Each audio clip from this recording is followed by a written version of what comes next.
Hola, muy buenos días. Hoy estamos en el programa Cuida tu Salud Mental en la Comisión Nacional de Salud Mental y Adicciones, CONASAMA. Yo soy el doctor Hugo González, jefe de servicio y psiquiatra aquí en la comisión, y hoy invitamos y tenemos el gusto de contar con el doctor Leonardo Biguri, quien es psiquiatra también y es jefe de la Clínica de Patología Dual del Hospital Psiquiátrico Fray Bernardino Álvarez. Bienvenido, Leonardo. Hoy vamos a platicar acerca de un tema muy importante que es la sobredosis.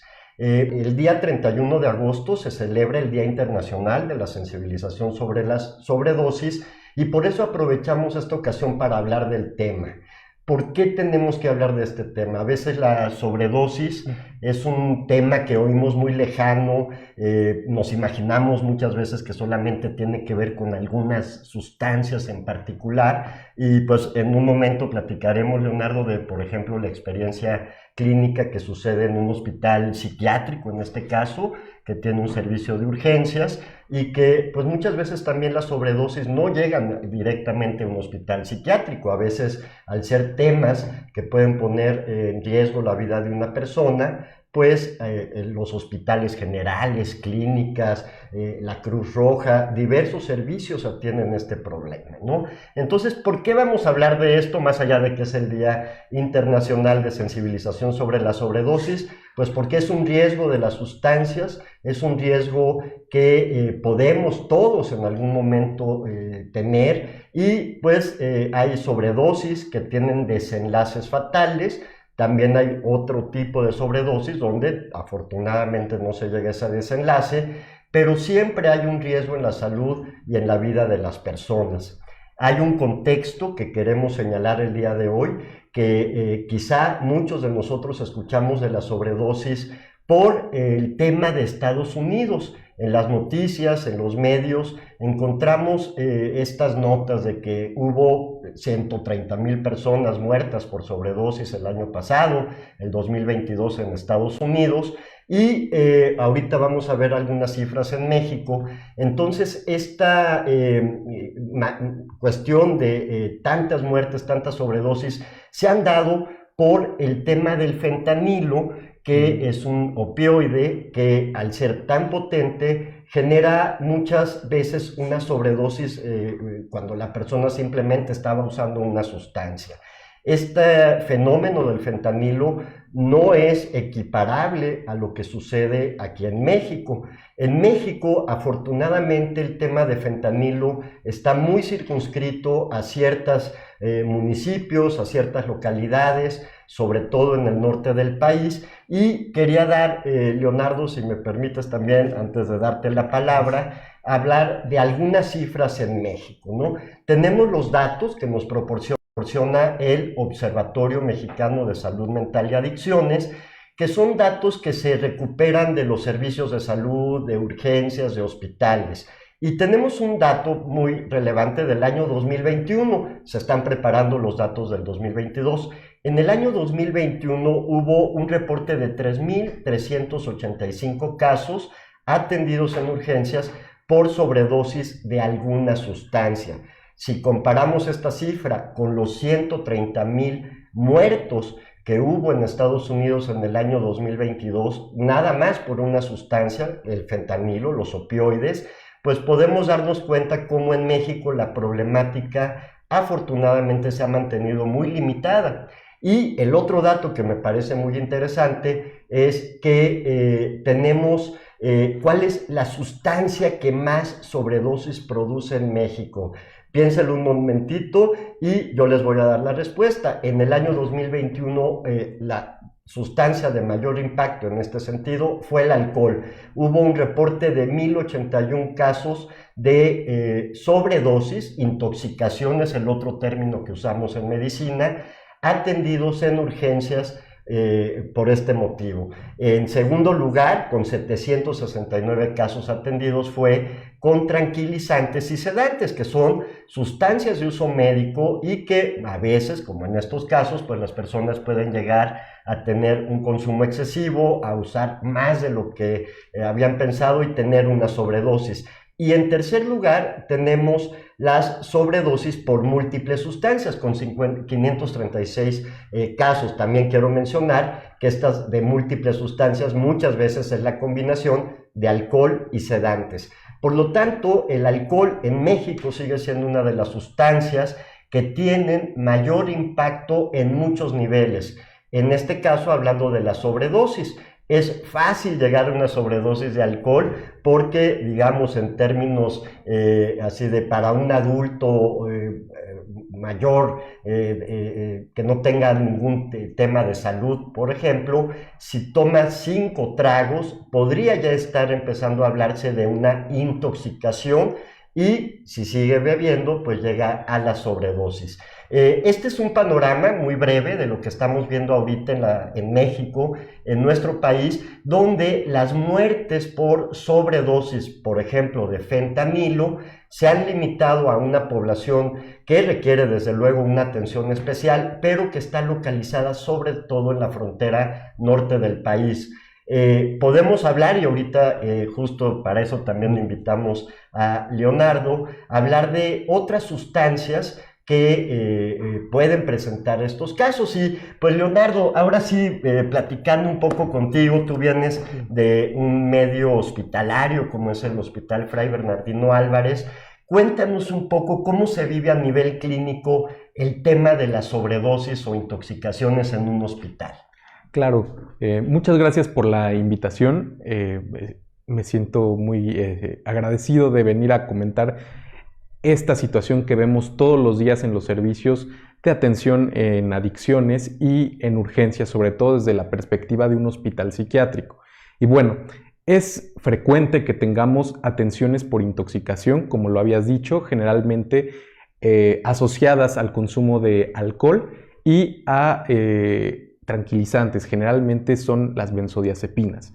Pero quiero puntualizar algunos datos clínicos muy importantes que están alrededor de este fenómeno de sobredosis o, como bien dijiste, en la parte médica que le llamamos intoxicación. En el contexto de las adicciones, cuando ya hay una adicción como tal, una dependencia al consumo de este tipo de sustancias o moléculas químicas, generalmente hay alteraciones justamente en el control de los impulsos y en detener la conducta que me va a permitir poner un techo, por así decirlo, al consumo de la sustancia. Entonces esto es un factor de riesgo bien importante para que las personas que ya tienen una dependencia, una adicción, puedan llegar a tener un consumo mucho mayor de las sustancias. Existen otros contextos clínicos en los que este tipo de intoxicaciones no son de manera propositiva. Es decir, que las personas intentan obtener el efecto de la sustancia y durante el efecto de la sustancia toman más dosis de la que estaban acostumbrados, entonces empiezan a presentar signos y síntomas clínicos que pues favorecen cuadros clínicos que impactan mucho, que sobre todo llevan a presentar las alarmas o las banderas, por así decirlo, naranjas o rojas, para que los familiares o las personas que están alrededor de estas personas acudan a los servicios de atención. Entonces, generalmente, en el contexto de los servicios de urgencias, por ejemplo, del hospital psiquiátrico, llegan personas con alguna intoxicación a alcohol, a benzodiazepinas o algún otro tipo de sustancias. Generalmente son inhalables, disolventes volátiles o hasta estimulantes.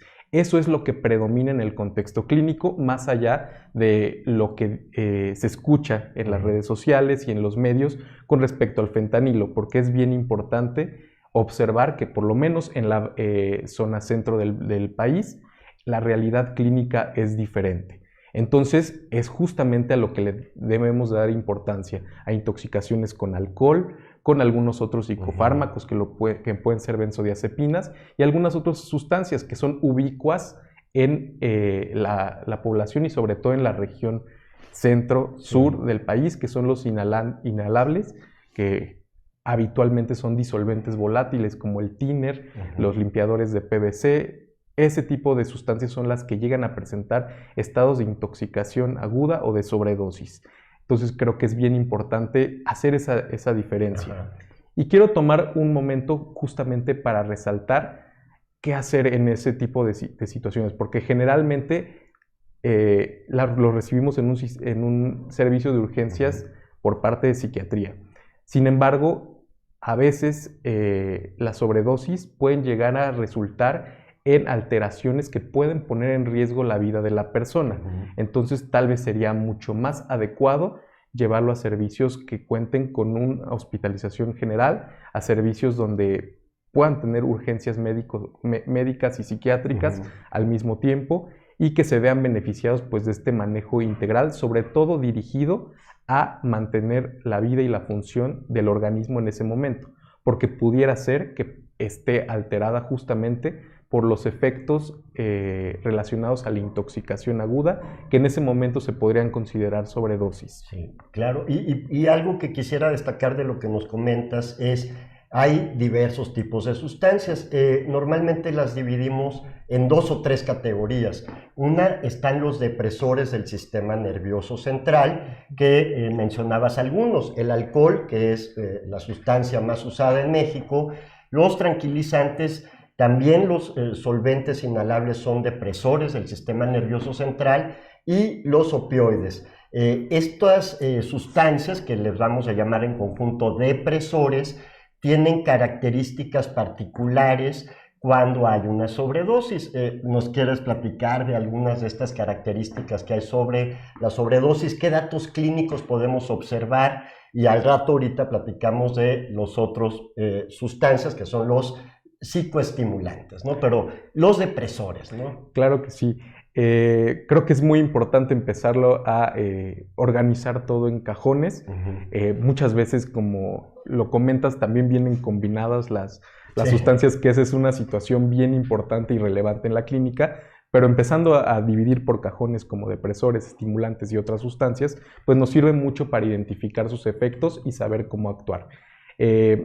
Con respecto a la situación clínica relacionada con los depresores del sistema nervioso central, pues como lo dice la palabra, depresores no quiere decir que nos depriman a nosotros, sino que más bien tienen un efecto depresor en el cerebro, en general, hablando de las funciones vitales. Entonces, lo primero y lo más importante es que vamos a tener una disminución en el estado de despierto.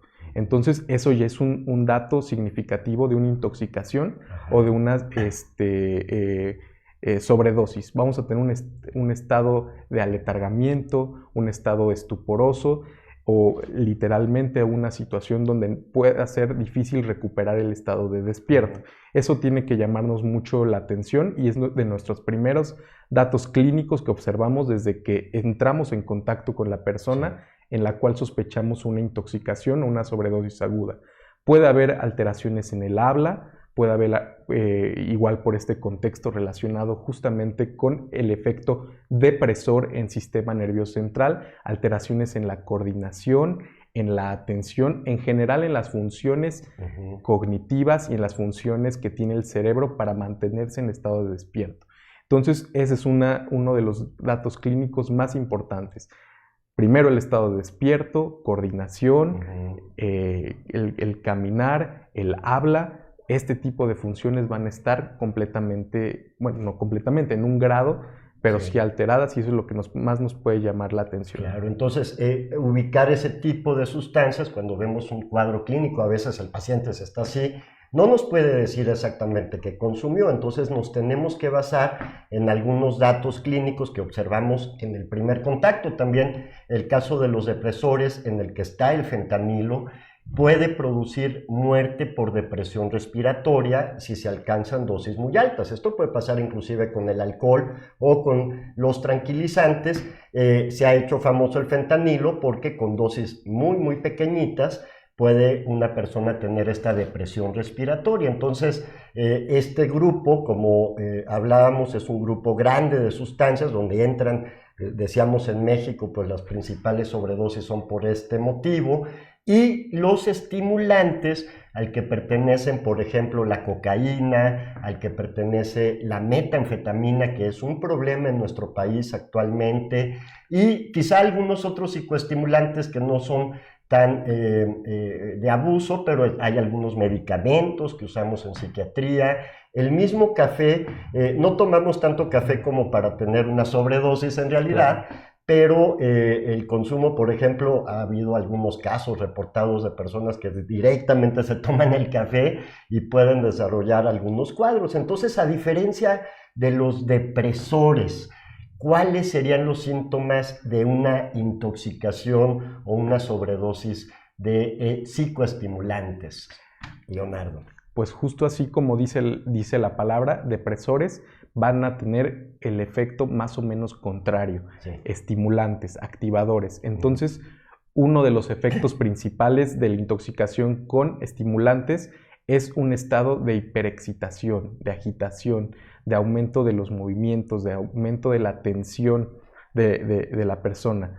tanto que pudiera empezar a generar alteraciones conductuales que les pueden provocar paranoia, algunos tipos de aumento de la actividad motora que puedan ser difícilmente controlables, difícilmente contenibles. Una agitación. Entonces, eso es algo, a diferencia de los depresores, que va a provocar una intoxicación a los estimulantes. Este tipo de agitación psicomotriz, así le llamamos en medicina, pero que son cuadros que nos pueden llevar a tener pues condiciones que pueden poner en riesgo también la vida de la persona o el funcionamiento en general. Otros datos característicos de los estimulantes es el aumento de la frecuencia cardíaca, puede haber sudoración, puede haber aumento del tamaño de las pupilas. Exacto. Esos son datos clínicos que ya revisamos. Bueno, nosotros en medicina, en las salas de urgencias, tanto urgencias psiquiátricas como médico-psiquiátricas o en las médicas específicamente, que son datos que nos van orientando al tipo de sustancia la cual está llegando al cerebro, a nuestro sistema nervioso central. Entonces, es importante observar este tipo de situaciones. También una persona que puede llegar a estar en un cuadro de intoxicación o de sobredosis por estimulantes puede llegar a presentar algo que en psiquiatría llamamos síntomas psicóticos. ¿A qué se refiere esto de los síntomas psicóticos? En general habla de un alejamiento de la realidad, pero que se puede ver clínicamente, es decir, a la observación, con la presencia de algunas ideas que llamamos delirantes, que son paranoides, generalmente de referencia, y a otros fenómenos que empieza a experimentar la persona, que pueden ser alucinaciones de algún tipo. Entonces, esto nos habla de estos cuadros de psicosis que sobre todo hemos visto en la parte clínica que están muy asociados al uso del cristal, que son las metanfetaminas. Entonces, eso sí es muy, muy frecuente que los tengamos en nuestros servicios de urgencias de hospitales psiquiátricos, porque a veces no es tan intenso el cuadro clínico físico relacionado con la agitación. A veces la agitación va acompañada de estos síntomas de psicosis que llevan a la persona a tener errores de conducta o que los ponen en riesgo.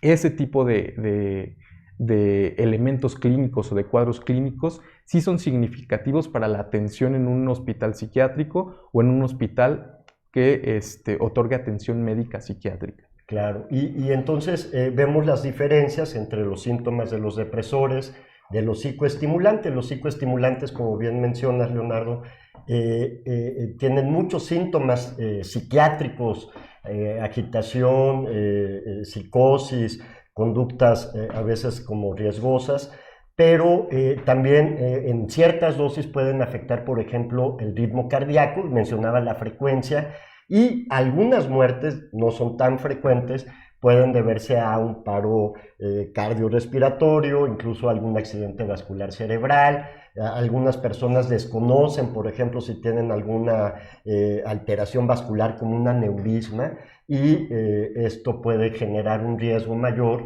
si no tienes conocimiento. Muchas personas pueden tener un aneurisma sin darse cuenta. Entonces, hasta aquí vemos estos dos grupos de sustancias. Hay un tercer grupo que no vamos a dejar de mencionar, que serían los alucinógenos, otro tipo de sustancias que no son ni depresores ni psicoestimulantes. Entre ellos pues tenemos, por ejemplo, los hongos alucinógenos, o tenemos algunos alucinógenos sintéticos como el LSD, y en ese sentido son sustancias que quizás no tengan tanto impacto a nivel cardiovascular o en la depresión del sistema nervioso central, como sucede con el alcohol, pero una sobredosis de estos alucinógenos, pues como el nombre lo dice, pues puede llevar a la persona a cuadros alucinatorios de difícil control, de perder incluso la conciencia de que había usado un alucinógeno y que por lo tanto está viendo cosas o se mueven cosas o se oyen cosas. Y estos son cuadros que normalmente también llegan a los hospitales psiquiátricos, ¿no? ¿Qué pasó con este chico, con esta chica? Ay, es que se comió no sé qué en una fiesta en el bosque, y pues llegó hablando solo y llegó temeroso, etcétera, ¿no? Entonces ese es otro tipo de sobredosis de estas sustancias que hemos estado platicando, ¿no? Estimulantes, depresores, alucinógenos. Y tú señalaste hace rato, pues cuando hay una mezcla de sustancias, ¿no? Ese es un problema serio, porque entonces ya los cuadros se vuelven demasiado complejos cuando llegan a un hospital. Vemos síntomas de depresión, por ejemplo, respiratoria, pero con un cuadro quizá de agitación o de paranoia, ¿no? Entonces, estos son riesgos que aumentan la posibilidad de una sobredosis y, desde luego, pues los desenlaces suelen ser peores, ¿no? Entonces, estos temas que hemos hablado el día de hoy también nos llevan a plantearnos qué hacer, ¿no? ¿Qué consejos, qué recomendaciones para las personas que nos escuchan el día de hoy? Ya decíamos, lo señaló muy claramente Leonardo, pues un consejo es de que si encontramos a alguien inconsciente, lo encontramos con un estado de ánimo diferente al que tenía hace rato, si hay alguna evidencia de que hay un uso de sustancias, pues debemos de considerar esto un riesgo médico y psiquiátrico y pues a llevar a esa persona a algún servicio de salud para ser valorada, ¿no? Entonces esa es una primera recomendación global para todos, pero también tenemos las recomendaciones para todos nosotros. Una, pues es, como decimos aquí en la CONASAMA, si no usas sustancias, pues no las intentes, no las pruebes. Muchas de las sustancias ilícitas realmente tienen concentraciones de, por ejemplo, de cristal mucho mayor de lo que se espera el usuario, o, por ejemplo, una persona puede estar pensando que está usando cocaína y contiene otra sustancia, esa cocaína. Normalmente se cortan con metanfetamina o sustancias sintéticas, ¿no? Entonces, muchas veces el experimentar incluso con una sustancia que no sabes de dónde viene, te puede llevar en la primera ocasión a una sobredosis por desconocer el contenido de estas sustancias. En ese sentido, bueno, hay algunas medidas que en algunos países se han empezado a tomar, y aquí en México en un nivel todavía muy pequeño, que es analizar sustancias. Si tú utilizas una sustancia, pues sería bueno que las pudieras analizar y tener por lo menos la idea de que no tenga cristal, si no es lo que quieres usar, o que no tenga fentanilo, que es un riesgo que en Estados Unidos están enfrentando cotidianamente, ¿no? Entonces, los consejos, recomendaciones van desde, pues, primero, no experimentar con sustancias desconocidas del mercado ilícito. Dos, pues si las estás usando, pues tratar de conocer cuál es su contenido. Y tres, pues siempre entender que una sobredosis, su nombre lo dice claramente, es que estás usando una cantidad mayor de la que realmente requieres para el efecto que tú necesitas. Yo les voy a dar el ejemplo más clásico, que es el alcohol. El alcohol, muchas veces cuando vamos a una fiesta o queremos divertirnos, pensamos que tenemos que tomar mucho para estar en ese nivel, ¿no?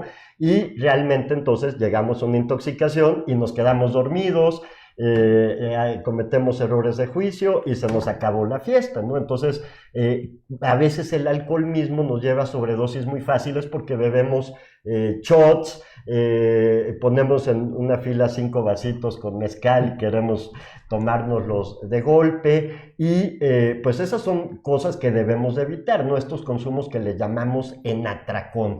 ¿Tú nos podrías dar algunas otras recomendaciones, por ejemplo, en relación con las cosas que tú ves en un hospital psiquiátrico? ¿Qué otras recomendaciones le darías a los usuarios de sustancias para evitar estas complicaciones? Claro, Sobre todo en el contexto del hospital psiquiátrico trabajamos este concepto que se llama patología dual, donde observamos que existe la presencia de una condición de salud mental a la par de un trastorno por uso de sustancias o como lo conocemos normalmente como una adicción, Sí. ¿no? Entonces vemos que hay una relación muy significativa entre estados de ansiedad, entre estados de depresión, en déficit de atención e hiperactividad, es decir, de condiciones que están presentes que aumentan el riesgo de empezar a generar un abuso de una sustancia. Entonces, una de esas, de las recomendaciones principales en el contexto de la salud mental es que si me empiezo a sentir deprimido, con una tristeza que me acompaña durante varios días y que es muy intensa y que empiezo a tener problemas con esa tristeza o una angustia y preocupaciones que ya me están generando problemas en mi vida cotidiana, pues tal vez lo más adecuado no sea el consumo de las sustancias, porque generamos algo que se llama fenómeno de automedicación, en la que nos encontramos con cualquier sustancia. Por ejemplo, hablábamos de depresores, que tienen al inicio un efecto ansiolítico, un efecto euforizante, es decir, que por un momento nos llegan a dar un alivio de la depresión o de la ansiedad.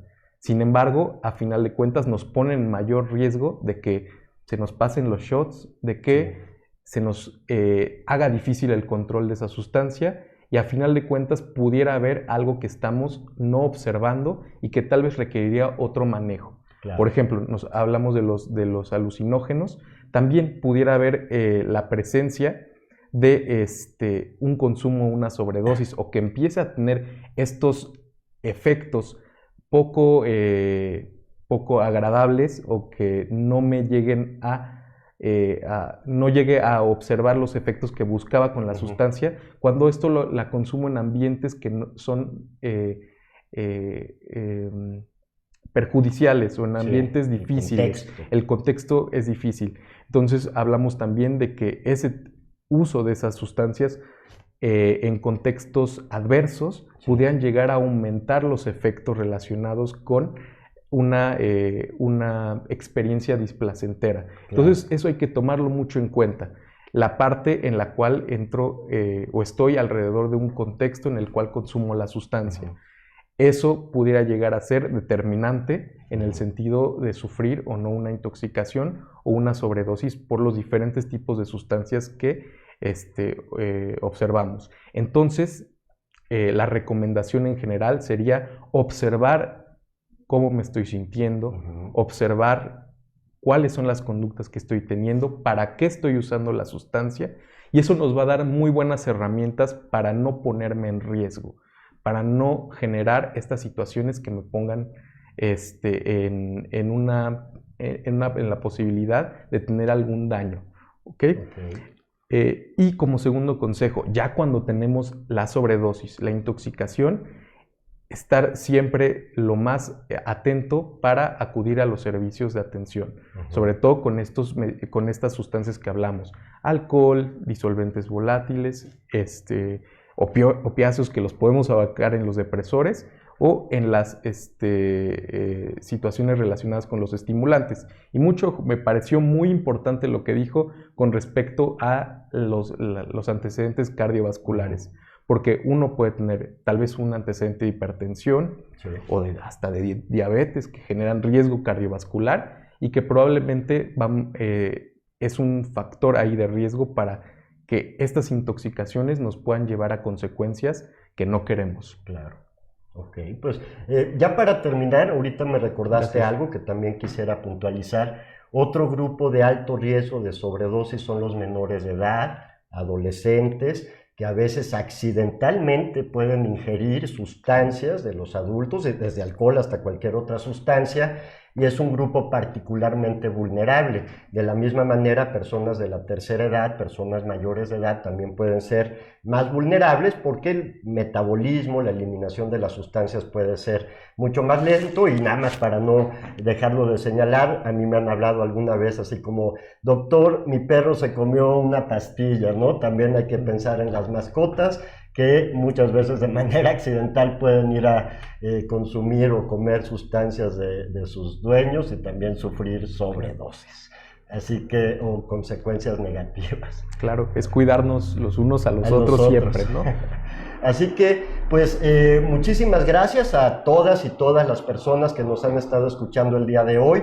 Agradezco al doctor Leonardo Biguri que nos haya visitado aquí en la Comisión Nacional de Salud Mental y Adicciones, y quiero concluir nada más poniendo a su disposición la línea de la vida, una línea telefónica 24 horas, 7 días a la semana, que puede brindar atención, orientación en muchos temas, que es la línea de la vida, es el 800-911-2000. Y no olvidar, en casos de emergencia, el 911, número de urgencias en todo el país para llamar a ambulancias, Cruz Roja, etcétera. Cuando tengamos la duda, más vale exagerar que esperar a que haya un desenlace fatal o grave para la persona. Así que con estas recomendaciones nos despedimos y pues muchas gracias de nuevo, Leonardo, gracias a todas y todos. Que tengan muy buen día.